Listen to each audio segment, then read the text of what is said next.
কুমড়ো পাতা বা লাউ পাতায় কেঁচকি মাছের বড়া, এটা কিন্তু বাঙালদের খুবই ট্র্যাডিশনাল একটা রেসিপি। তোমরা এটা না খেলে বুঝতে পারবে না ঠিক কতটা টেস্টি এটা লাগে খেতে।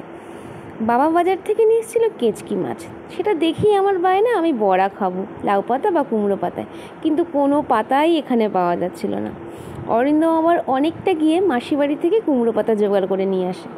তারপরে আমি সেটাকে ভালো করে ধুয়ে নুন মাখিয়ে রেখে দিয়েছিলাম। মায়ের দিকে মাছটাকে কাঁচা পেঁয়াজ, রসুন বাটা, কাঁচা তেল, হলুদ, নুন সব কিছু মাখিয়ে রেখে দিয়েছিল। এবার দেখো যেভাবে ঠিক প্রিপেয়ার করলাম, এইভাবেই কিন্তু তোমরা প্রিপেয়ার করে নেবে সুন্দরভাবে এবং আস্তে আস্তে।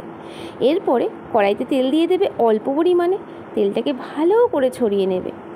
এরপরে সিম আছে একটা একটা করে বড়া এইভাবে দিয়ে দিতে হবে কড়াইয়ের মধ্যে, আর এইভাবে হালকা হালকা করে মানে খুবই আস্তে আস্তে চেপে চেপে বড়াগুলোকে অনেকক্ষণ ধরে ভাজতে হবে এবং দেখো এরকম পোড়া পোড়া হয়ে যাবে। এটা গরম ভাতের সাথে খেতে দুর্দান্ত লাগবে, তোমরা খেয়ে দেখো।